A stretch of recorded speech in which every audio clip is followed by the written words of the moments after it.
ஒரு மனிதனுடைய காரியங்களை நாம் பார்க்க போகிறோம். தேவனாகிய கர்த்தர் இந்த மனிதனிடத்திலே அவருடைய திட்டத்தை சொல்லுவதும், மனிதன் தேவனிடத்தில் தன்னுடைய விருப்பத்தை சொல்லுவதும் ரெண்டு காரியங்களை நம்ம பார்க்க போகிறோம். தேவன் மனிதனிடம் சொல்லுகிற திட்டம் விளங்குதுங்களா? தேவன் மனிதனிடம் சொல்லுகிற திட்டம், சரிங்களா? அது நீங்க விரும்பினாலும் விரும்பாட்டாலும் தேவ திட்டத்தை நாம் என்ன செய்யணும்? செய்ய வேண்டும். அல்லேலூயா. ஒன்று. இரண்டாவது காரியம் என்ன பார்த்தீங்கன்னா, மனிதன் தேவனிடத்தில் சொல்லும் தனது விருப்பம். விருப்பம் வேற, திட்டம் என்பது வேற. விருப்பம் என்னுடைய விருப்பம் உங்க விருப்பம் இல்லாமல் இருக்கலாம். உங்க விருப்பம் என்னுடைய விருப்பம் இல்லாமல் இருக்கலாம். ஒருத்தருடைய விருப்பம் ஒருத்தர் நிறைவேற்றும் என்று என்ன இல்லை, 100க்கு 100 சொல்ல முடியாது. ஆனா திட்டம் என்பது, தேவ திட்டம் என்பது நாம விரும்பாட்டாலும் விரும்பாவிட்டாலும் அந்த காரியத்தை என்ன செய்யணும்? செய்யணும். ஒருவேளை அந்த தேவ திட்டத்துல நமக்கு விருப்பமே இல்லை, ஆனா ஆண்டவர் சொல்லிட்டார், அதை நம்ம செய்யணும். அல்லேலூயா. சில காரியங்கள் நமக்கு, சில காரியங்கள் விருப்பம் செய்வோம் என்று சொல்லி இருப்போம், ஆனா அது தேவனுடைய திட்டமா என்ன செய்யாது? இருக்காது. விளங்குதான் சொல்லுங்களுக்கு? நம்முடைய விருப்பம் ஒரு சில தேவ திட்டமாய் இருக்காது, தேவ திட்டம் நம்முடைய விருப்பமாய் இருக்காது. இப்ப ரெண்டு வந்து நிக்குது, ஒன்னு விருப்பம், ஒன்னு தேவ திட்டம்.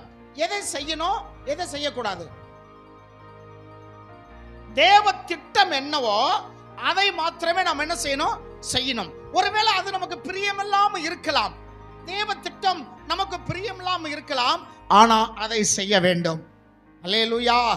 இங்க ஒரு மனிதன் ஆண்டவரோடு தன்னுடைய விருப்பத்தை சொல்லுகிறார்.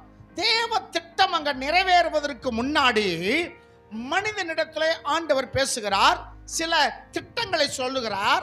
அந்த திட்டத்துக்கு அவன் உட்படாமல் அவனுடைய விருப்பத்தை சொல்லுகிறார். அதை கூட நம்ம ஆண்டவர் நிறைவேற்றுகிற தேவனாய் இருக்கிறார். அல்லேலூயா. தேவ திட்டத்திலே அவன் செய்திருந்தால் குடும்பம் காக்கப்பட்டு இருக்கும். இவன் விருப்பத்துக்கு செய்ததுனால அந்த குடும்பம் எப்படி போனது என்றதான் இன்னைக்கு நம்ம பார்க்க வேண்டிய ஒரு காரியமாக காணப்படுகிறது. விளங்கணும். அல்லேலூயா.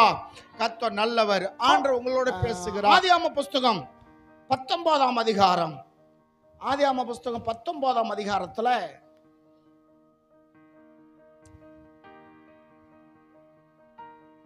18ஆம் வசனத்திலிருந்து வாசிங்க.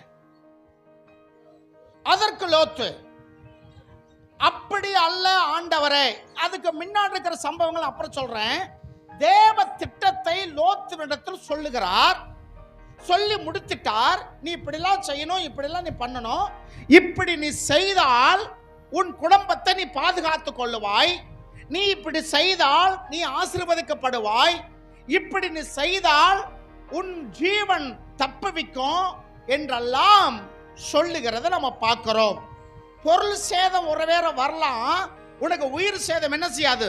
வராது என்று சொல்லி ஆண்டவர் அந்த மனிதனிடத்துல பேசுகிறார்.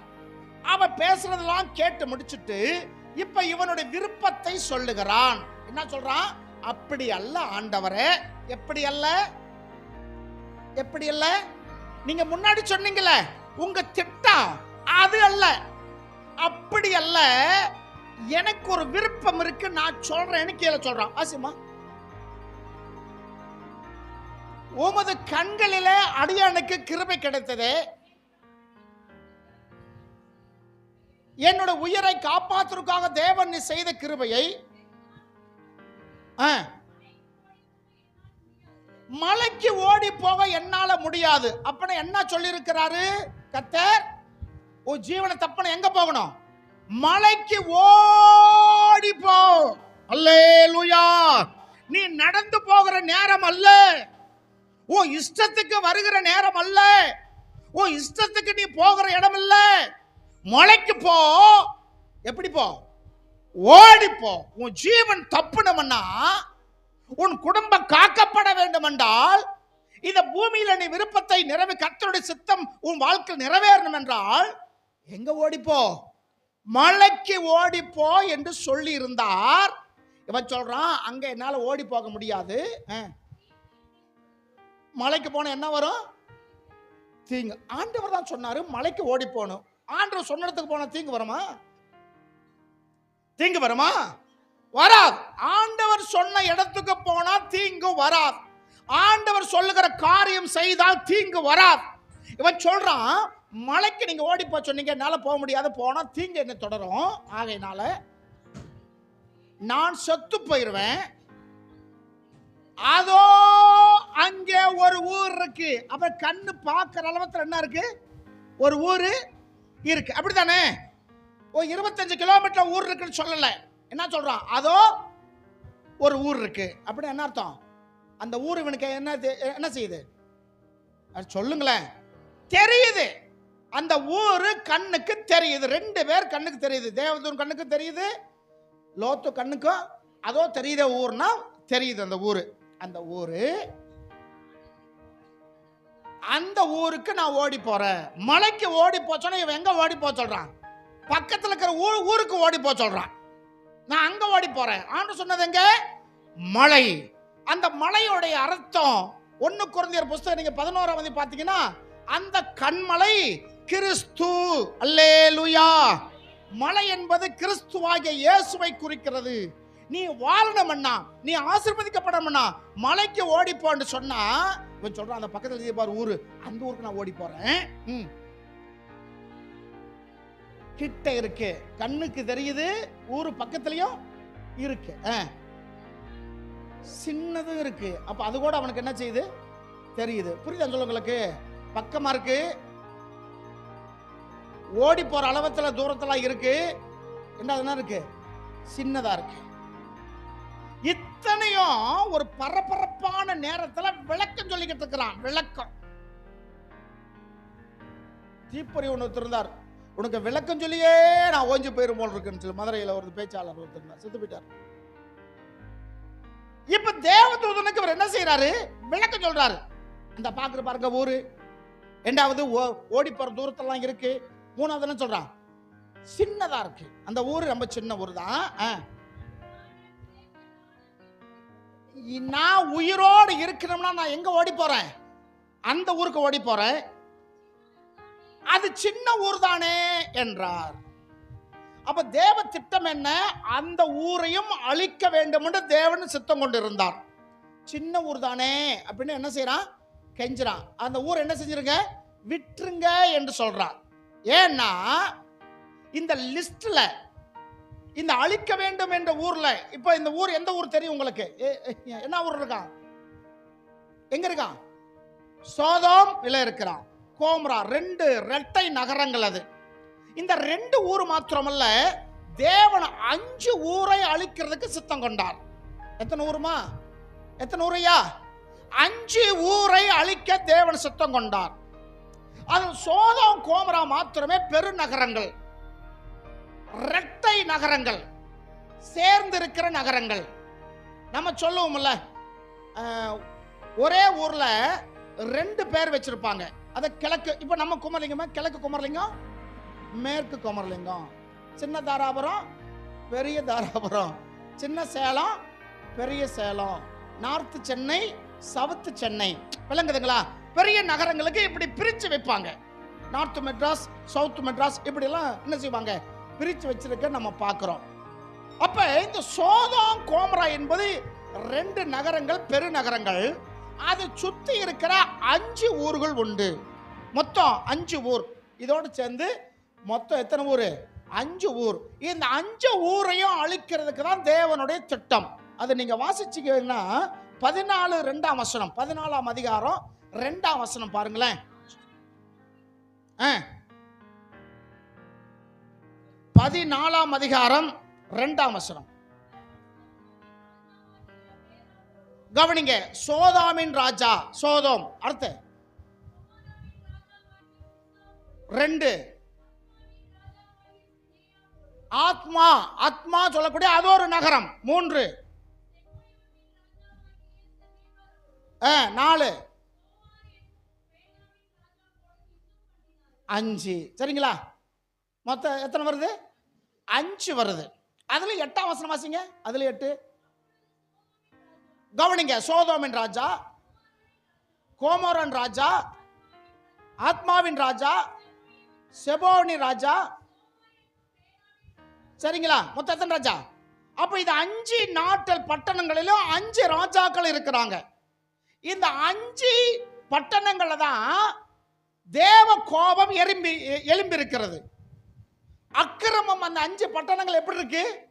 அக்கிரமம் மிகுதியா இருக்கிறது. இன்னைக்கும் அக்கிரமம் மிகுதியானதனால் அநேகர் அன்பு என்ன செஞ்சிடும்? தனிஞ்சு போய்விடும் என்று வேதம் சொல்லி இருக்கிறது. இன்னைக்கு நிறைய பேருடைய வாழ்க்கையில என்ன இல்லை? அன்பு இல்லை, உண்மையான அன்பு இல்லை, அடித்தளமான அன்பு இல்லை. கடமைக்காக அன்பு செலுத்துகிறார்கள், கடமைக்காக பாசம் வைக்கிறார்கள், கடமைக்காக செய்கிறாங்க தவிர உணர்வு பூர்வமான காரியங்கள் இன்னைக்கு அநேகர் வாழ்க்கையில இல்லை. காரணம், அநேகருடைய அன்பு என்ன செஞ்சிருச்சு? தனிந்து போய்விட்டது. கடந்த வெள்ளிக்கிழமை பார்த்தோம், பிதாவாகிய தேவன் இயேசுவிடத்தில் அன்பு வைத்தது போலவே குமாரனாக இயேசு சீசர் மேலையும் அன்பு வைத்தாரா? அல்லேலூயா. அது எந்த அளவு என்ன இல்ல, ஒரு சின்ன ஒரு மாற்றம் கூட கிடையாது. பிதாவாக தேவன் குமாரனாக இயேசுவோடு எப்படி அன்பு வைத்தாரோ அதே போலதான் இயேசுவும் உங்க மேல. இங்க 3 பேர் வர்றாங்க. 3 பேர் வந்தாலும் ஆபிரகாம் அடையாளம் கண்டு கொண்டான். 3 பேர் என்ன, 30,000 பேர் வந்தாலும் அதில் ஒருத்தர் தான் ஆண்டவர். அல்லேலூயா. அந்த ஆண்டவர் என்ற அடையாளம் கண்டு கொண்டான். இப்ப இங்க நிறைய காரியங்கள் பேசுறாரு. எல்லாம் பேசி முடிச்சுட்டு ஆபிரகாம் கிட்ட ஆண்டவர் 2 விட்டார். 2 தூதர்மார்கள் மட்டும் தான் லோத்து இருக்கிற இடத்துக்கு போறாங்க. எங்க? சோதாம் கோமராவுக்கு போறாங்க. அங்க போகும்போது எப்படி ஆபிரகாம் அந்த 3 பேரை பார்த்த உடனே எப்படி கூப்பிட்டாரோ, இப்ப லோத்தும் இந்த 2 பேரை பார்த்த உடனே எப்படி கூப்பிடுறான்? ஆண்டவன்மார்களே. அவனால என்ன செய்ய முடியல? என்ன செய்ய முடியல? அடையாளம் கண்டு கொள்ள முடியவில்லை. இவன் யாரு? நீதிமான் என்று வேதம் எழுதியிருக்கிறது. ஆபிரகாம் ஜெபம் பண்ணார்ல, ஐயா 50 நீதிமான்கள் இருந்தா அந்த ஊரை அழிப்பீங்களா? 40 பேர் இருந்தா அழிப்பீங்களா? நீதிமான்கள் இருந்தா 35 நீதிமான்கள் இருந்தா அழிப்பீங்களா? இப்படி சொல்லி அப்படியே பேரம் பேசிக்கிட்டே வர்றார். அப்ப இவனை குறிச்சு புதிய ஏற்பாட்டிலையும் பேதுரு அப்போஸ்தலன் சொல்றாரு, நீதிமான். லோத் எப்படிப்பட்டவன்? நீதிமான் தான், ஆனா ஆண்டவரை அடையாளம் கண்டு கொள்ள முடியாத நீதிமான். நீதிமான் தான், ஆனா ஆண்டவரை அடையாளம் கண்டு கொள்ள முடியல. எல்லாத்தையும் ஆண்டவரை ஆண்டவர் என்று கூப்பிடுறான். நீங்கள் விசுவாசிகள் தான், விடுதலையாக்குகிற வசனம் உங்களுக்கு புரியவில்லை. நீங்கள் விசுவாசிகள் தான், கர்த்தருடைய பிள்ளைகள் தான், அபிஷேகம் பெற்றவங்க தான், வேதத்துடைய ஆழத்தை புரிந்து கொள்ள முடியாதபடிக்கு யார் என்ன சொன்னாலும் அது வேதம் தான் என்று சொல்லி கபடமற்ற புறாவை போல இருக்கிறதுனால இன்னைக்கு அநேக செய்தியாளர்கள் இந்த உலகத்திலேயே தங்க வைக்கிறதுக்கு நம்மளை முயற்சி பண்ணிக்கிட்டு இருக்கான். எப்ப பார்த்தாலும் இந்த பூமிக்குரிய ஆசீர்வாதங்களையே சொல்றது. எப்ப பார்த்தாலும் என்ன சொல்றது? இந்த பூமிக்குரிய இந்த பூமியில உனக்கு என்ன தேவை இருக்கோ அதையே பிரசங்கம் பண்றது. இந்த பிரசங்கம் எல்லாத்துக்கும் பிரியம். அப்படிப்பட்ட பிரசங்கம் எல்லாத்துக்கும் பிடிக்கும். பிரசங்கமும் பிடிக்கும், பிரசங்கம் பண்ணுகிறவர்களையும் பிடிக்கும். கண்டிக்கிற பிரசங்கத்தை யாரும் விரும்ப மாட்டாங்க. அப்படி பிரசங்கம் பண்றவங்களை அவங்களும் விரும்ப மாட்டாங்க. விளங்குதா? எப்ப பார்த்தாலும் உங்களை தடவிக்கிட்டே இருக்கணும். என்ன செய்யணும்? உங்களை தடவிக்கிட்டே இருக்கணும். உன்னை தாளாட்டுவார், உன்னை சீராட்டுவார், நீ கட்டில படுத்து தூங்கு, உன்னை என்ன செய்வார்? இப்படி பண்ணுவார், அப்படி பண்ணுவார், உன்னை மேன்மைப்படுத்துவார். நீ ஜெபிக்காட்டாலும் பரவாயில்ல, நீ பைபிள் படிக்காட்ட பரவாயில்ல, டிவியில் ஒரு செய்தி மட்டும் கேட்டீங்கன்னா உனக்கு புல்லு திருப்தி ஆயிரும். நம்ம என்ன தவறு செய்தாலும் கண்டிக்காத பிரசங்கம். இந்த பிரசங்கத்துக்கு இந்த பிரசங்கம் எல்லாத்துக்கும் பிடிக்குமா பிடிக்காதா? பிடிக்கும். பிரசங்கத்தையும் பிடிக்கும், பிரசங்கம் பண்ணுகிறவர்களையும் பிடிக்கும். அப்படிப்பட்டவங்களுக்கு தான் தசம பாகம் காணிக்க அதிகமா அனுப்புறது. விளங்குதானே சொல்ற உங்களுக்கு? தசமம் காணிக்கையும் அப்படி அதிகமாக அனுப்புவது, அதிகமாக அனுப்புவது. ஏன்னா அந்த பிரசங்கம் எப்படி இருக்கு? நம்மளை ரொம்ப சந்தோஷப்படுத்துது. கண்டிப்பு கிடையாது. நீ இப்படி இருக்கணும் சொல்லி ஒரு கண்டிப்பான காரியம் கிடையாது. எப்படி வேணா இருந்துக்கோ, சர்ச்சுக்கு போகாட்டாலும் பரவாயில்ல, நீ வீட்டில இருந்து பிரசங்கத்தை என்ன செஞ்சுக்கோ, கேட்டுக்கோ. சொல்றாங்களே டிவி பிரசங்கியாரு, எங்களோட கூட நீங்களும் பாட்டு பாடுங்கள், எங்களோட கூட நீங்களும் ஜெபம் பண்ணுங்கள். நான் ஜெபம் பண்ணும்போது நீங்களும் என்ன செய்யுங்க, ஜெபம் பண்ணுங்க. என்ன அர்த்தம்? இது பிசாசுடைய எண்ணம், குணம். சபை கூடி வருதலை விட்டு விடாதன்னு வேதம் சொல்லுது. இவங்க சொல்றானுங்க, சபைக்கு போகாட்டாலும் பரவாயில்ல, நாங்களும் அதே நேரத்தில் ஆராதனை நடத்துவோம். லைவ்ல காட்டுவோம், நீங்களும் என்ன செய்யுங்க, ஜெபம் பண்ணுங்க. தரையில பேச வேண்டியதெல்லாம் திரையில பேசுறாங்க. விளங்குதா? இப்ப இந்த லோத்தினால அடையாளம் கண்டு கொள்ள முடியல. ஆண்டவமார்களே என்று சொல்லுகிறான். நமக்கு ஒரே கர்த்தர், ஒரே ஆண்டவர் உண்டு. நமக்கு ஆண்டவர்மார்கள் இல்ல, ஒரே ஒரு ஆண்டவர் தான். ஆமென். அவர் ஒருவர் தான் நமக்காக ஜீவனை கொடுத்தவர். அவர் ஒருவர் தான் நமக்காக ரத்தம் சிந்தினவர். அவர் ஒருவர் தான் நமக்காக பிரயாசப்பட்டவர், நித்தியத்துக்கு கொண்டு போகிறவர். தகப்பன் சிச்சிக்காத புத்திரன் உண்டோ? பிள்ளையை கண்டிக்காம பண்ண பெற்றோர்களா நீங்களாம்? தம்பி, உன் மேல ரொம்ப நான் பாசமா இருக்கிற, நீ என்ன வேணாலும் பண்ணிக்கோ, நீ எங்க வேணாலும் சுத்திக்கிட்டு வா, நீ பள்ளிக்கூடத்துக்கே போகாத, காலேஜுக்கே போகாத, நீ எங்க வேணாலும் ஊர் சுத்திட்டே வா, நான் உன் மேல அன்பா இருக்கேன்னா அது பேர் தாயா? தாயா பேயா? பாசம் இருந்தா என்ன செய்யணும்? கண்டிக்கணும். வேதம் சொல்லுது, வேதம் நம்மளை கண்டிக்கிறதா இருக்கிறது. அல்லேலூயா. சரி, இப்ப நம்ம அந்த எடுத்த காரியத்துக்கு வர்றோம். இப்ப அந்த 5 பட்டணங்களும் என்ன செய்ய வேண்டிய பட்டணம்? அழிக்கப்பட வேண்டிய பட்டணம். விளங்குதா? இந்த 5 பட்டணமும் அழிக்கப்பட வேண்டிய பட்டணம். இப்ப இவன் சொல்றான், அங்கெல்லாம் போக முடியாது, அந்த ஊர் என்ன ஊரு? சின்ன ஊர் தானே, அதை விட்டுடுங்க, எனக்காக என்ன செய்யுங்க, அந்த ஊரை அழிச்சிடாதீங்க, ரொம்ப சின்ன ஊர் தானே, அந்த ஊரை இங்க அழிச்சிடாதீங்கன்னு சொல்றான். அழிக்கப்பட வேண்டிய ஊரை கூட, அழிக்கப்பட வேண்டிய காரியத்தை கூட தேவ மனிதன் கேட்டுக்கொண்டது நிமித்தம் ஆண்டவர் என்ன சொல்றார் பாருங்க, கீழே இருக்க வசனம் 21. அதற்கு அவர், ஆண்டவர், நீ கேட்டுக்கொண்ட ஊரை நான் கவிழ்த்து போடாதபடிக்கு இந்த விஷயத்திலும், அல்லேலூயா, எத்தனையோ விஷயத்துல நான் உனக்கு செவி சாய்த்தேன், எத்தனையோ விஷயத்தை உன்னை நான் பாராட்டினேன், எத்தனையோ விஷயத்துல உனக்கு நான் நன்மை செய்தேன், எத்தனையோ விஷயத்துல உன்னை நான் மேன்மைப்படுத்தினேன். இப்ப என்னுடைய திட்டம் இந்த 5 ஊரையும் அழிக்க வேண்டும் என்பதற்காக நீ கேட்டுக்கொண்டபடினால இந்த விஷயத்தையும், அப்படின்னா இதுக்கு முன்னாடி எத்தனையோ விஷயத்துல என்ன செஞ்சிருக்கேன்? அனுக்கிரகம் செஞ்சிருக்கேன். நீ வழி தவறி போகும்போது, நீ மரணத்துக்குள்ளாக நேரும் போது உன்னை மரணம் உன்னை தழுவாதபடிக்கு அந்த விஷயத்துல நான் பாதுகாத்திருக்கிறேன். உன் பொருளாதாரத்தில் கஷ்டப்படும் போது பொருளாதாரத்தை கொடுத்து அந்த விஷயத்துல உன்னை காப்பாத்திருக்கிறேன். நீ வியாதியில படுத்திருக்கும் போது, வேதனையில படுத்திருக்கும் போது சுகம் சொல்லக்கூடிய அந்த விஷயத்துல உனக்கு நான் சுகம் கொடுத்திருக்கிறேன். சமாதானம் இல்லாமல் இருக்கும் போது சமாதானம் கொடுத்து அந்த விஷயத்துல உன்னை நான் சமாதானப்படுத்தியிருக்கிறேன். நீ தனிமையில அழுகிற நேரம் எல்லாம் உன் கூட இருந்து உன் கண்ணீரை தொடச்சிருக்கிறேன். அந்த விஷயத்திலே நான் உன்னோட இருந்திருக்கிறேன். ஹல்லேலூயா. எத்தனை விஷயம்! பக்கத்துல கைப்பிடிச்சுங்க, பக்கத்துல கைப்பிடிங்க. இந்த விஷயத்திலையும் கர்த்தர் உங்களுக்கு அனுக்கிரகம் செய்கிறார்.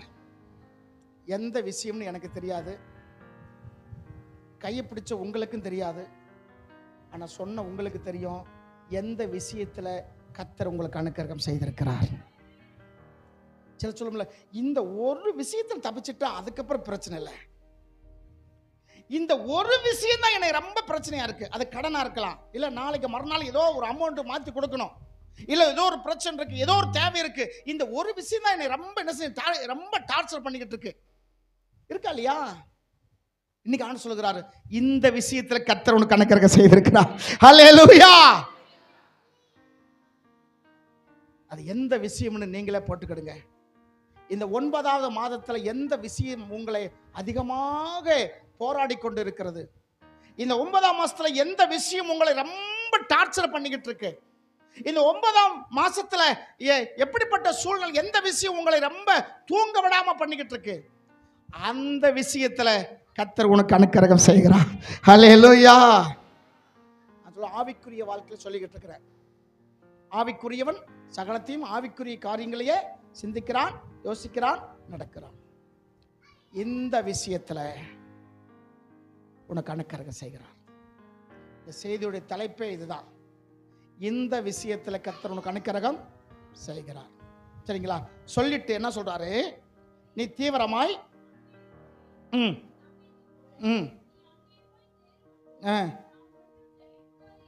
அல்லேலூயா, நீ அங்க போய் சேர மட்டும் என்ன செய்யக்கூடாது, ஒரு காரியமோ செய்யக்கூடாது. இந்த ஒருவன் நிமித்தம் அந்த ஊரு காக்கப்பட்டது.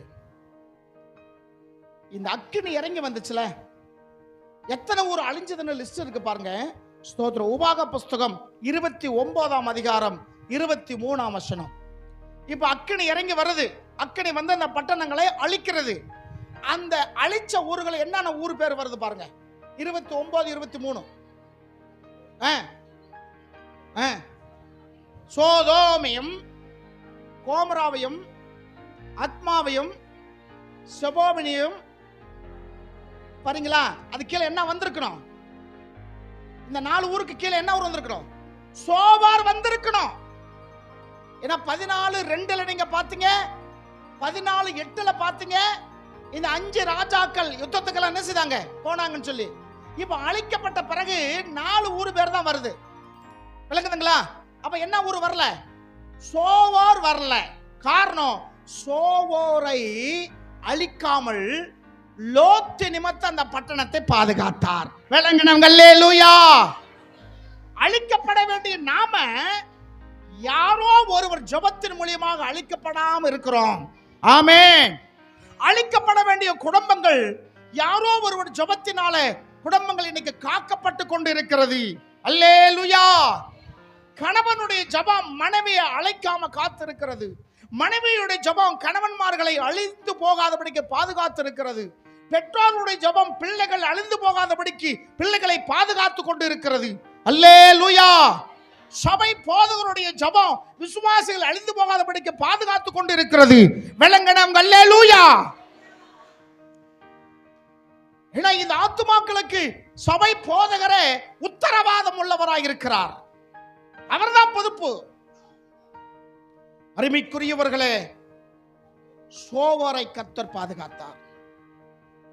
இவ்வளவு பெரிய அழிவிலிருந்து தப்பித்துக் கொள்வதற்கு என்ன காரணம்? இந்த லோத்து யாருன்னு நீங்க பாத்தீங்கன்னா, நான் சொல்லி முடிச்சிடுறேன், அவுட்லைன் மட்டும் சொல்றேன். லோத்து யாரு?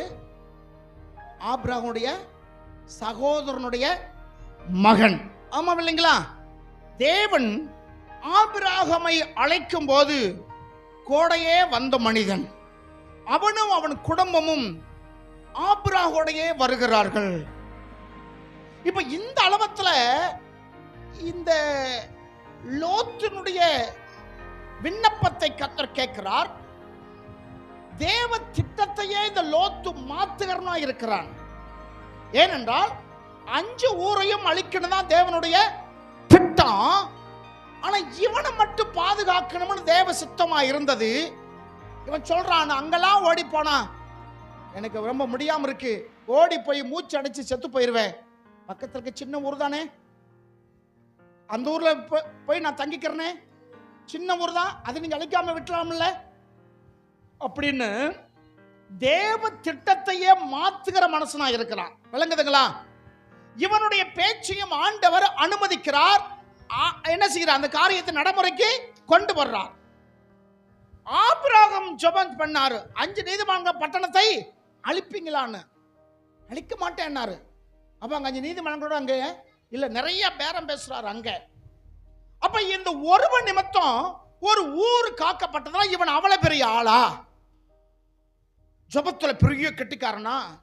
இல்ல தசம பாகத்திலையும் மற்ற காரியம் ஆபிரகாம் கொடுத்தது போல இவன் நிறைய ஆண்டவருடைய ஊழியத்துக்கு கொடுத்தவனா? அதான் ஒண்ணுமில்லை, ஒண்ணுமில்லை. யாருவே? ஆபிரகாமுடைய சகோதர மகன், அவ்வளவுதான். ஆபிரகாம் நீதிமானா இருந்ததுனால, இவன் கோடையா இருந்ததுனால இவனும் என்ன செய்யப்பட்டிருக்கலாம்? நீதிமானா ஆக்கப்பட்டிருக்கலாம். நெல்லுக்கு பாய் தண்ணி புல்லுக்கும் சொல்லுவாங்கல்ல, பூவோட நார் இருந்தா நாரும் மணக்கும். நாருக்குன்னு ஒரு மனம் கிடையாது. நீங்க நீங்க பார்த்திருக்கீங்களா? நாருக்குன்னு என்ன இல்லை, ஒரு மனம் கிடையாது. பார்த்துக்கிடுங்க. அது பூவோடு இணைஞ்சிருக்கிறதுனால தான் என்ன வருது, அந்த நாருக்கும் கொஞ்ச நேரத்தில் மனம். இந்த பெண்கள் எல்லாம் தலையில பூ வைக்கிறாங்க, எதுக்கு தெரியுமா? இன்னைக்கு நிறைய பேர் வைக்கிறீங்க சரிங்களா? ஆனால் சர்ச்சுக்கு வரும்போது வைக்கிறது இல்லை. ஆமாம், அந்த இடமெல்லாம் வேற வேற. என்ன செய்யறது? மாதிரியே பார்க்குறீங்களா? பின்னாடியே பார்த்துட்டு வராரோ அப்படின்னு நினைக்கிறீங்களா? வைக்கிறாங்க. நான் சொல்ல தப்ப சொல்லலை. ஏன் பூ வைக்கிறாங்கன்னா, பொதுவாக வந்து வகுறு பசிச்சா என்ன செய்யும்? வகுறலாம் எரியும். எரியுமா எரியாதா? வகுறு பசிச்சா வகுறு எரியும், அது சூடு உண்டாக்குறது. அதே போல அதிகமான கோபம் வந்தா மூளை என்ன செய்யும்? எரியும், மூளை எரியும். சொல்லுவாங்க மண்டை காஞ்சிருச்சுடா சொல்லுவாங்கல்ல. என்ன காஞ்சிருச்சு? மண்டை காஞ்சிருச்சு. ஆண்களுக்கு விட பெண்களுக்கு தான் அதிகமா மண்டை காயம். அதனாலதான் குளிர்ச்சியான பூ எங்க வைக்கிறது? கரெக்டா இங்கதான் வைக்கிறது. இங்கதான் மூளை இருக்கு, இங்கதான் வைக்கிறது. அந்த குளிர்ச்சியான பூ இருந்தால் என்ன செய்யும்? அவங்களுக்கு அந்த இது அந்த வராது. கோபம் வந்த உடனே பெண்கள் என்ன செய்வாங்க? பூ வச்சிருந்தா முத அவங்க செய்யற வேலை தான். ஏன் வளையல் உடைச்சு போடு, மூக்குத்தி கழட்டி போடு, கம்மல் எல்லாம் கழட்டி போடு, கால் கொலுசு கழட்டி போடு, அதெல்லாம் பின்னாடி கழட்டுவாங்க. முத அவங்க செய்யற வேலை தான் எது? பூதான். உப்புதான் முத பிச்சு போடுவாங்க. காரணம் அந்த சூடு தாங்க முடியாம என்ன செஞ்சிருது?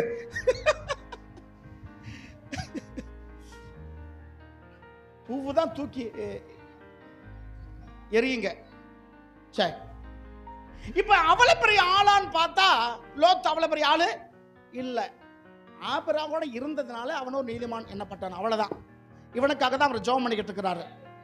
இப்ப ரெண்டு பேரும் அழைக்கப்பட்ட அழைப்புக்கு இணங்கி ஆபிரகாம் வர்றாரு, லோத்துவும் கோடையா வர்றான். ஒரு இடத்துக்கு வரும்போது என்ன வருது? லோத்து சொல்றான், இனிமேல் நம்ம சேர்ந்து இருக்க முடியாது, நான் எங்க போறேன்? பிரிஞ்சு போகிறேன்ங்கிறான். ஆமா இல்லைங்களா? நான் பிரிஞ்சு என்ன செய்யறேன்? இத்தனை காலமா கூட வந்துட்டேன், இத்தனை காலமா வந்துட்டேன், வந்ததுனால என் கடவுள் என்னை குறை வைக்கல. திரளான ஆசீர்வாதங்கள், பூமி அவனை தாங்க முடியாதபடிக்கு ஆசீர்வாதம் இருந்தது. இப்ப ஆசீர்வாதம் எல்லாம் வந்த பிறகு என்ன செய்யறான்?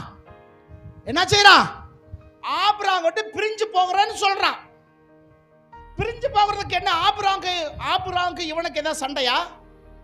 ஆபிரகாமுக்கு லோத்துக்கு ஏதாவது வாக்குவாதமா? இல்ல இவன் சொத்துக்கான அவன் எடுத்துக்கிட்டானா? இல்ல. சரி, ஆபிரகாமுடைய பொண்டாட்டிக்கும் லோத்துடைய பொண்டாட்டிக்கு ஏதாவது சண்டையா?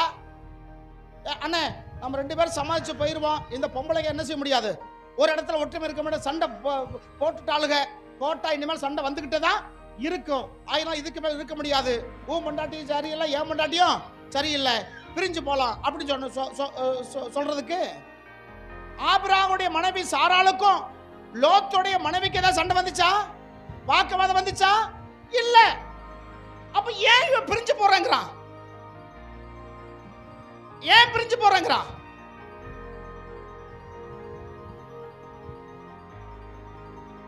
வேலைக்காரர்களுக்கு வாக்குவாதம். இவனுக்கு அவனுக்கு சண்டை இல்ல, இவன் பொண்டாட்டிக்கு அம்மன் பொண்டாட்டிக்கு சண்டை இல்ல. யாருக்கு சண்டை? வேலைக்காரங்களுக்கு. ஆடு மாடு மேய்க்கும் போது அவங்களுக்குள்ள என்ன வந்துருச்சு? வாக்குவாதம் வந்துருச்சு.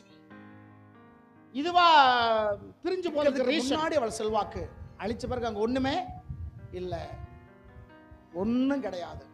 சவக்கடல் தான் அங்க என்ன செய்யுது? அந்த கரையில நிக்குது.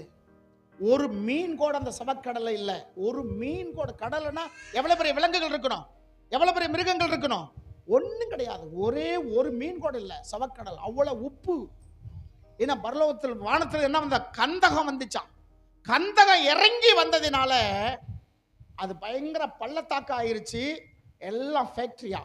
இன்னைக்கும் இஸ்ரேல் நாட்டில் அந்த அந்த சவக்கடல் மூலியமாய் நிறைய ஃபேக்டரிகளை என்ன செய்யறாங்க, இந்த உப்பு சொல்றோம்ல உரங்கள் நிறைய உரங்களை அங்க தயாரித்து கொண்டு இருக்கிறார்கள்.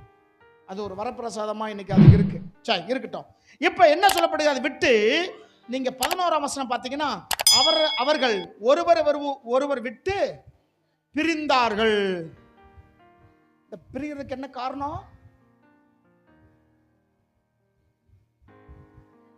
சரியான காரணம் இது? இவங்க ரெண்டு பத்தி பிரச்சனையா இல்ல, யாரோ செஞ்ச தவறுக்கு இவங்க பிரிகிறாங்க. அவனும் ஆபிரகாம் வேணாம் சொல்லி போன்னு சொல்லிட்டாரு. பிரிந்தார்கள். பிரிந்தவன் எங்க போறான் பாருங்க. 12ஆம் வசனம்.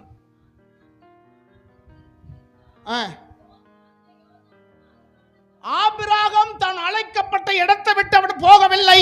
அல்லேலூயா. தேவன் அழைத்தார் கானானுக்கு. அந்த இடத்துல அவன் இப்பொழுது இருக்கிறான். ஆனா இந்த லோத்து பயலோ சகோதரனை விட்டு பிரிந்து எங்க போறான்? சோதோமுக்கு நேர கூடாரம் போட்டான்.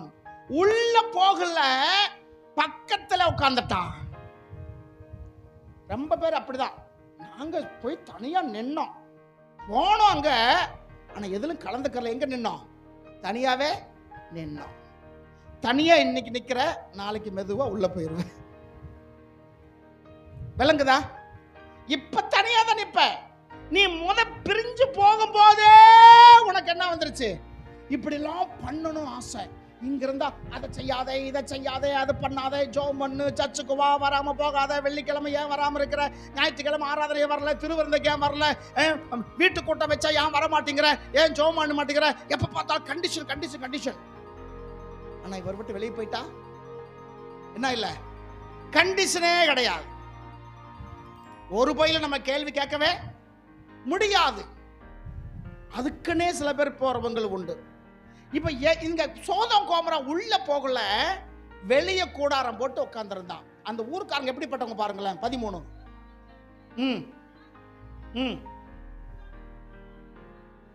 சோதம் ஆட்கள் எப்படிப்பட்டவங்களா?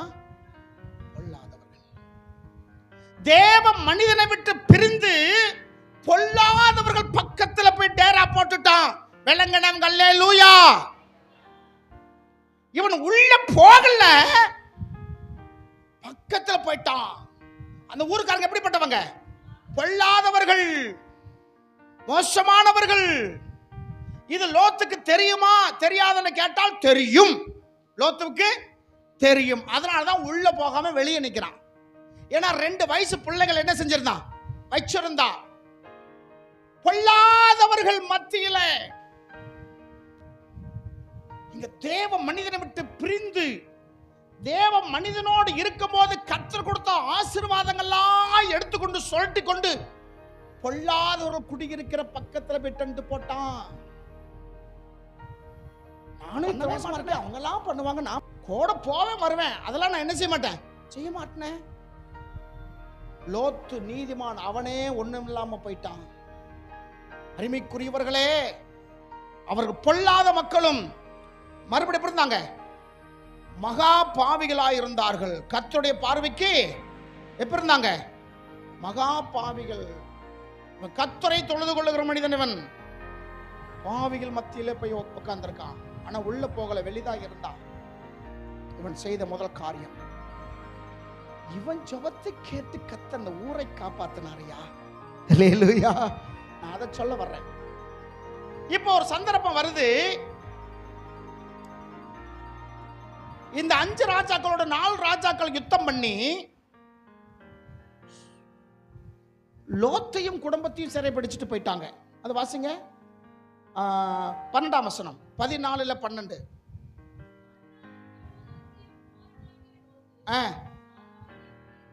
சோதோமில குடியிருந்தபடியா. முன்னாடி எங்க பார்த்தோம்? சோதோமுக்கு அருகே கூடாரம் போட்டான். இப்ப எங்க போயிட்டான்? உள்ள போயிட்டான். மாதிரியா பாக்குறீங்களா? புரியுதா? தனியா தான் இருந்தான். நாளாக நாளாக நாளாக நாளாக உள்ளேயே போயிட்டான். இப்ப வேற ராஜாக்கள் இவங்களும் யுத்தம் பண்ண வர்றாங்க. யுத்தம் பண்ணும் போது அவனையும் அவனுடைய பொருள்களையும் என்ன செய்துட்டாங்க? அவனையும் அவனுடைய பொருட்களையும் கொண்டு போய் விட்டாங்க. மனைவி பிள்ளைகள் எல்லாத்தையும் தூக்கிட்டு போயிட்டாங்க. இங்க என்ன சொல்றதுக்கு? லோத்து சோதோமில் குடியிருந்தபடினால். 12 என்ன பார்த்தோம்? 11 அவர்கள் 12 என்ன பார்த்தோம்? சோதோங்க நேர கூடாரம் போட்டான். சோதம் எங்க இருக்குன்னா நேர ஆப்போசிட்ட போட்டான். அப்ப நாளான பிறகு அவங்க இருக்கல, எங்க போயிட்டான்? உள்ளே போயிட்டான். உள்ள போனதுனால தான் அந்த ராஜாக்கள் அவங்களை தூக்கிட்டு போகும்போது இவங்களையும் தூக்கிட்டு நினைச்சிட்டான், தூக்கிட்டு போயிட்டான். அடிமையாக கொண்டு போகப்பட்டான். இந்த செய்தி ஆபிரகாமுக்கு என்ன செய்து வருது? அவன் போய் எல்லாத்தையும் அடிச்சு நொறுக்கி எல்லாத்தையும் கூட்டுட்டு என்ன செய்யறான்? வர்றான்.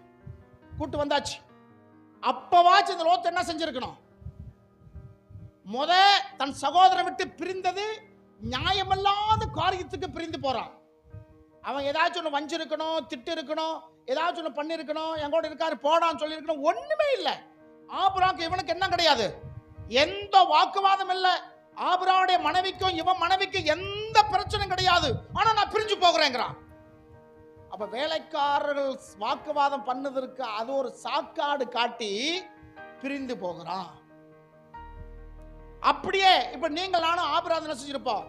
ஒரு பிரச்சனை இல்லை, ஒரு இது இல்லை. என்கிட்ட இருக்க வரை கர்த்தர் என்னை ஆசீர்வதித்த போல் அவனையும் ஆசீர்வதித்தார். எனக்கு செல்வம் வந்த போல் அவனுக்கு செல்வம் வந்து நல்லா இருந்தான். அவனுக்கு என்ன நான் ஒரு தடவை தள்ளி போடான்னு சொல்லல. என்னை விட்டுட்டு பிரிஞ்சு போனானா போகட்டும், கழுத கஷ்டப்பட்டு வரட்டும், வந்தாதான் அவனுக்கு புத்தி இருக்கும், இப்படி சொல்லி விட்டுருப்பான். ஆபிரகாம் என்ன செய்யல, நிக்கல. செய்தி கேட்ட உடனே தன் வீட்டில இருந்த எல்லாத்தையும் கூட்டு போய் அந்த 4 ராஜாக்களை அடிச்சு எல்லாத்தையும் மீட்டு கொண்டு வர்றான். மீட்டின பிறகு லோத் என்ன செஞ்சிருக்கணும்? உங்களை சிந்தரிக்க விட்டுற என்ன செஞ்சிருக்கணும்? சகோதரரே, நான் உங்களை பிரிஞ்சது மாபெரும் தப்பு. காரணம் இல்லாமல் உங்களை நான் பகைச்சுக்கிட்டேன். காரணமே கிடையாது, பகைச்சுக்கிட்டேன். அதனால நான் பட்ட கஷ்டம் போதும், இவங்களோட இருந்து அனுபவித்த துன்பம் போதும். நல்ல வேளை நீங்க வந்து என்னை மீட்டு கொண்டீங்க. இல்லைன்னா அந்த ராஜாக்கள் வீட்டில் நான் வேலைக்காரனா இருந்திருப்பேன். என் மனைவி எல்லாம் தூக்கிட்டு போயிருப்பான், என் 2 பிள்ளைகள் எல்லாம் தூக்கிட்டு போயிருப்பாங்க, எந்தெந்த வீட்லயும் அடிமையா வேலை செஞ்சுக்கிட்டு இருப்பாங்க. இதெல்லாம் எங்களை தப்பி வைத்து பாதுகாத்து எங்களை மீட்டு கொண்டு வந்தீங்க. போதும், இந்த சோதம் கோமர வாழ்க்கை போதும் என்று சொல்லி விட்டுட்டு எங்க வந்திருக்கணும்? ஆபிரகாமுக்கு பின்னாடி வந்திருக்கணுமா வேணாமா? எப்படிப்பட்ட ஆபத்து அவங்களுக்கு வந்தது? நான் சம்பாதிச்ச பொருளெல்லாம் இங்கிருந்து கொண்டு போன சம்பாதிச்ச பொருளெல்லாம் அங்க விட்டுட்டான். எல்லாம் கொள்ளையடிச்சுட்டு போயிட்டாங்க. போதும், நான் உம்மை விட்டு பிரிந்த நாட்கள் போதும். ரூத் சொன்னதை போல நெகோமியா பார்த்து மரணமே அல்லாமல் உம்மை விட்டு என்னை பிரிக்க மாட்டாதென்று நிச்சயித்திருக்கிறேன். நீங்க சாப்பிடுறத நான் சாப்பிடுவேன், நீ தங்குற இடத்துல தங்குவேன், நீங்க படுக்கிற இடத்துல நான் என்ன செய்வேன்? படுப்பேன். சாவு வந்தா 2 பேரும் பிரியுமோ தவிர வேற எந்த சக்தி என்ன செய்ய கூட நம்மளை பிரிக்க கூடாது. எவ்வளவு பெரிய வைராக்கி, எவ்வளவு பெரிய தீர்மானம் அந்த அம்மா எடுத்தது. அந்த தீர்மானம் தான் ரூத்தை கர்த்தர் ஆசீர்வதிக்க சத்தம் கொண்டார். அல்லேலூயா! கர்த்தர் நல்லவராக இருக்கிறார். இவன் கூட வந்திருக்கணும். சகோதரனாகிய ஆபிரகாமுக்கு பின்னாடி சித்தப்பாவோ பெரியப்பாவோ அவன் என்ன செய்யணும்? கூட வந்திருக்கணும். என்ன செய்யல? வரல. ஏன் தெரியுமா? 19ஆம் அதிகாரம் 1ஆம் வசனம் நீங்க பாருங்க. 19:1 சாயங்காலத்தில் சோதோமுக்கு வந்தார்கள். சோதோம் வாசலிலே உட்கார்ந்திருந்தான். சரி பார்க்கிறான். இப்ப லோத் எங்க இருக்கிறான்? வாசலிலே உட்கார்ந்திருக்கான். அந்த நாட்களை எல்லா நாட்டிலையும் ஒரு ஒற்றுமை ஒண்ணு இருந்தது பாருங்க. என்ன ஒற்றுமைன்னா, அந்த பட்டணத்துடைய முக்கியமானவர்கள், அந்த பட்டணத்தினுடைய ஸ்தோத்திரம் அதிபதிகள் அல்லது பட்டணத்துடைய மூப்பர்கள் பெரும்பாலும் எங்க உட்கார்ந்திருப்பாங்கன்னா, காலையிலேயும் சாயங்காலம் பட்டண வாசல்ல உட்கார்ந்திருப்பாங்க. பட்டணத்தினுடைய வாசல்ல உட்கார்ந்திருப்பாங்க. ஏன்னா அங்கதான் ஒருவர் மேல ஒருவருக்கு வழக்கு இருந்தா, பஞ்சாயத்து இருந்தா அங்க வருவாங்க. அப்ப அந்த மூப்பர்கள் என்ன செய்வார்கள்? அவர்களை கூப்பிட்டு சமாதானம் பண்ணி விடுவார்கள். மூப்பர்கள் இருக்கிற இடம் தான் அந்த வாசல்கள். நீங்க 2 சாமுவேல் புஸ்தகத்தை நீங்க பார்த்து 2 சாமுவேல் 15ஆம் அதிகாரம் 1-2 வசனங்க பார்த்தீங்கன்னா, அப்சலோம் சொல்லக்கூடிய ஒரு மனிதன் இருக்கிறான். அவன் காலைதோறும் பட்டண வாசலுக்கு வருவானா. வாசிங்க அத.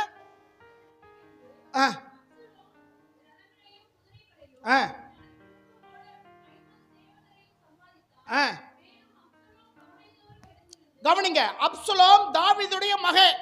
தாவீது உள்ள இருக்கிறான் அரண்மனைக்குள்ள. இவன் மகன் என்ன செய்யறான்? காலையில எழுந்து பட்டணத்தின் வாசல் வழியே போகிற வழியே ஓரத்தில் நின்று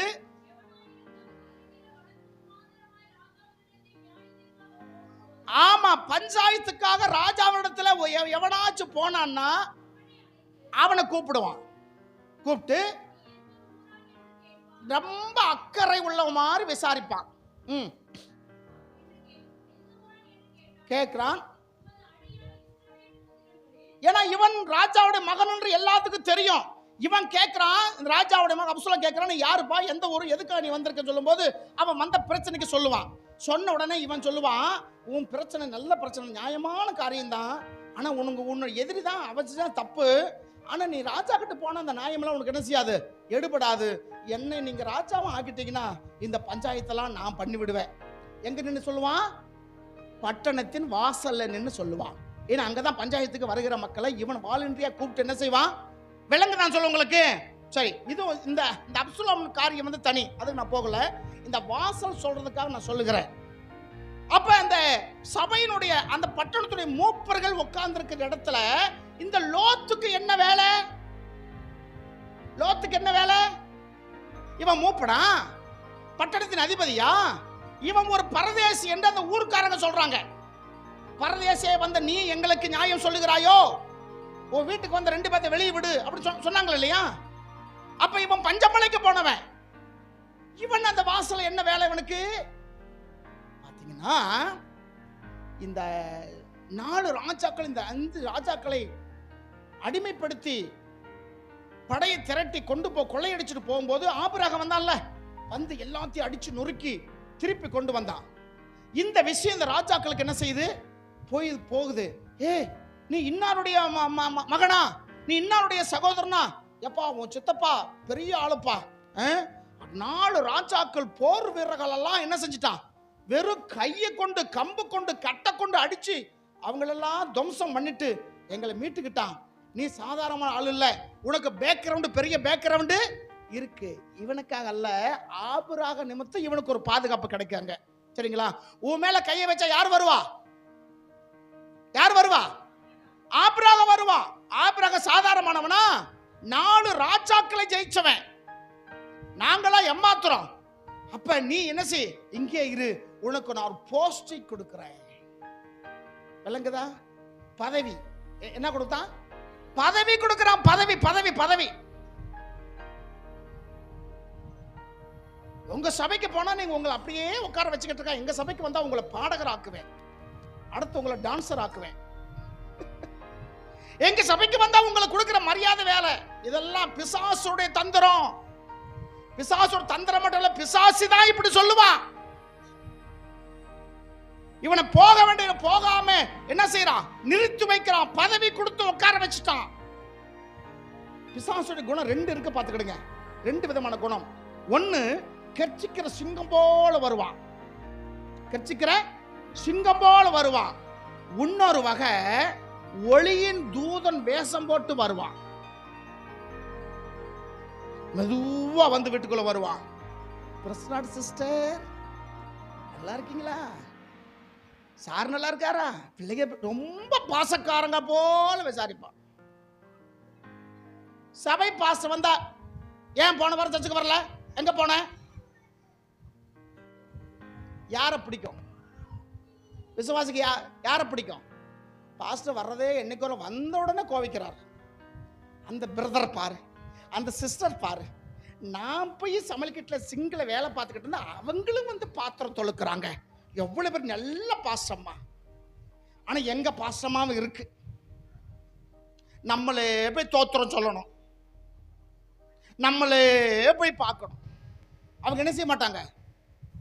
புரியுதா? இங்க லோத்துவுக்கு பதவி கொடுத்துட்டாங்க. பதவி கொடுத்து என்ன செஞ்சிட்டாங்க, உட்கார வச்சு. காரணம் என்ன? லோத்து நேத்து வரைக்கும் பரதேசியா இருந்தான். இன்னைக்கு அவனுக்கு பின்னாடி என்ன இருக்கு, பெரிய ஒரு பேக்ரவுண்ட் இருக்கு. ஆகையினால இவனை நம்ம ஒரு பதவி கொடுத்து உட்கார வச்சிட்டோம்னா நாளைக்கு ஒரு பிரச்சனை வரும்போது என்ன செய்ய மாட்டாரு அவரு, ஆபிரகாம் சும்மா இருக்க மாட்டாரு, நமக்கு உதவி பண்ணுவாருன்னு சொல்லி. ரெண்டாவது இவனுடைய தவறு.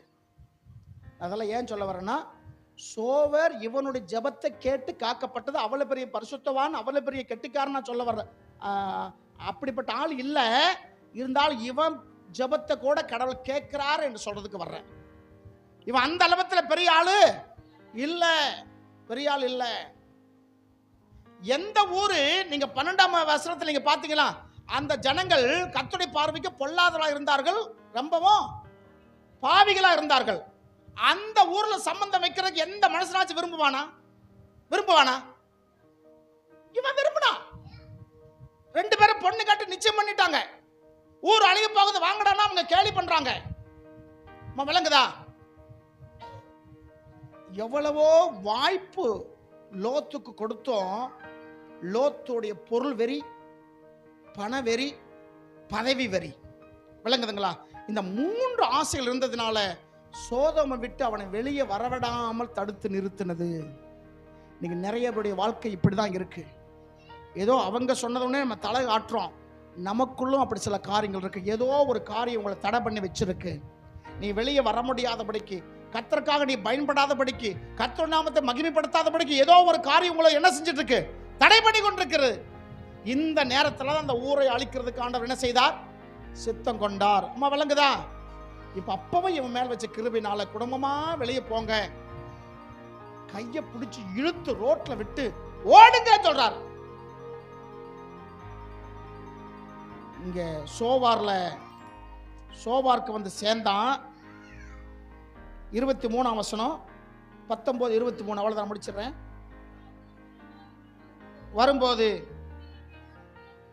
அல்லேலூயா, சோவாருக்கு வரும்போது சூரியன் எங்க உதித்தது? அப்ப இவங்க வந்த நேரம் எப்படிப்பட்ட நேரம்?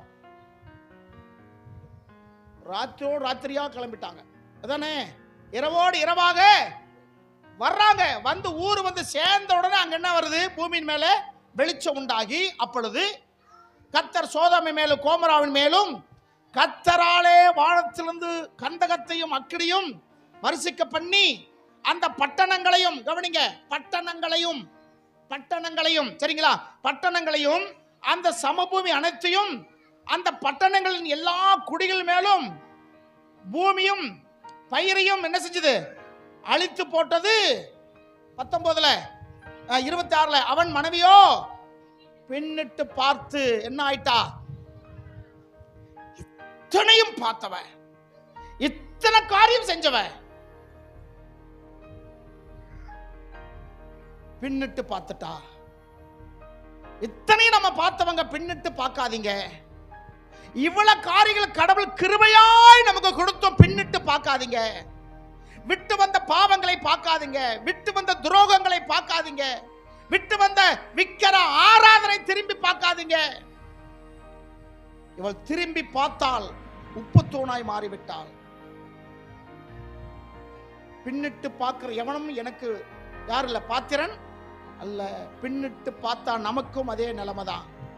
பின்னிட்டு பார்த்தா நமக்கும் அதே நிலைமைதான். இப்ப ஆண்டவர் சொன்ன வார்த்தை இவனுக்கு, இந்த விஷயத்திலே உனக்கு என்ன காட்டினேன், அனுக்கிரகம் பண்ணினேன். இப்ப அந்த ஊருக்கு வந்து சேர்ந்துட்டான். சோவருக்கு வந்து என்ன செஞ்சுட்டான், சேர்ந்துட்டான். 30ஆம் வசனம் பாருங்களேன். பின்பு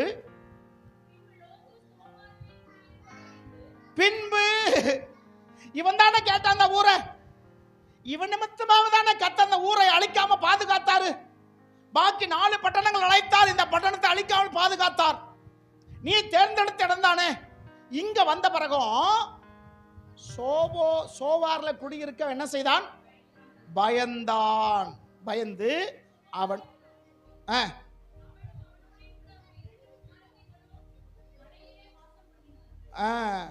அவனுடைய 2 குமாரத்தில் ஒரு கெபியில குடியிருந்தார்கள். வாசம் குடியிருந்தார்களா? பண்ணார்கள். அங்கே அவனும் அவன் 2 குமாரத்திகளும் கெபியில எங்க இருந்து ஊருக்குள்ள விட்டுட்டு மலையில போயிட்டாங்க. சோவார் நீதான் கேட்ட இடம். அங்க ஒரு பயம் உனக்கு என்ன செஞ்சது வந்தது? எதுக்கு வரணும் பயம்? இவ்வளவு பெரிய அழிவிலிருந்து பாதுகாத்த தெய்வம் இந்த ஊர்ல என்னை பாதுகாக்க மாட்டாரா? இந்த எண்ணம் வரணுமா வேணாமா? வரணுமா வேணாமா? 4 ராஜாக்கள் யுத்தம் பண்ணி கொண்டு போது எங்க பெரியப்பா சித்தப்பா வச்சு என்னை கர்த்தர் மீட்டு கொண்டு வந்தாரே.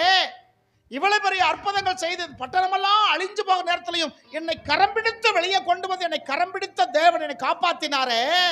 இந்த சின்ன ஊர்ல இருக்கிற இந்த மனுஷங்களுக்கு இருந்து என்னை காப்பாற்ற மாட்டாரா? என்னை பாதுகாக்க மாட்டாரா? எவ்வளவோ பிரச்சனை பாதுகாத்த தேவன் இந்த சாதாரண பிரச்சனை என்னை பாதுகாக்க மாட்டாரா? பெரிய பெரிய கடன் தொல்லையிலிருந்தெல்லாம் என்னை பாதுகாத்த தேவன் இந்த சின்ன கடனிலிருந்து என்னை பாதுகாக்க மாட்டாரா? பெரிய பெரிய வியாதியெல்லாம் வந்துச்சு, அதிலிருந்தா என்னை சுகம் கொடுத்த ஆண்டவர் இது சாதாரணமான ஒரு வேதனை, ஒரு வலி, கால் வலியோ இடுப்பு வலியோ தலைவலியோ ஏதோ ஒரு சின்ன வலி, இதுல இருந்து எனக்கு விடுதலை கொடுக்க மாட்டாரா? வரணுமா வேணாமா? இவன் பயந்தான். இவன் பயந்ததுனால அந்த இடத்தை விட்டும் போனா குடும்பமே நாசமா போச்சு. குடும்பமே நாசமா போச்சு. 10 தலைமுறை அவன் சபையில வந்து சேரவே இல்லை. எத்தனை தலைமுறைமா? 10 தலைமுறை சபையில வந்து சேரல. இவ்வளவும் பண்ணியும் ஒரு நன்றி கெட்ட மனிதனாக இருக்கிறான். ஒரு நன்றி கெட்ட ஜனங்களாக வாழ்ந்தாங்க. எத்தனை காரியம், எத்தனை அன்பு இவன் மேல ஆண்டவர் வச்சார். 10 தலைமுறை அவன் சந்ததி சபைக்கு என்ன செய்யல? வந்து சேரவே இல்லை. 10 தலைமுறை சபையில வந்து சேரல. உங்களை என்னை ஆண்டவர் கிருபையாய் சபையில வைத்திருக்கிறார். அதற்காக ஆண்டவருக்கு நான் நன்றி சொல்ல வேண்டும். அல்லேலூயா. நம்மளையும் நம்முடைய பிள்ளைகளையும் பேர பிள்ளைகளையும் சபையில இன்னைக்கு கர்த்தர் வைத்திருக்கிறார். அதற்காக கர்த்தருக்கு கைதட்டி நன்றி சொல்லுவோமா? நன்றி ஆண்டவரே, ஸ்தோத்திரம். இன்னைக்கு ஆண்டவர் சொல்லுகிறார், இந்த விஷயத்திலையும் நான் உனக்கு அனுக்கிரகம் பண்ணினேன். எந்த விஷயத்துக்காக இன்னைக்கு வந்தீங்களோ அந்த விஷயத்துல கர்த்தர் உனக்கு அனுக்கிரகம் பண்ணி அன்னைக்கு அவர் பாதுகாத்து நடத்துறது போல இன்னைக்கும் எத்தனையோ ஆபத்தில் நம்மளை கர்த்தர் பாதுகாத்து அவருடைய நோக்கம் அவரிடத்துல வந்து சேர வேண்டும். நம்ம கரத்தை பிடித்தவர் கைவிடவே மாட்டார்.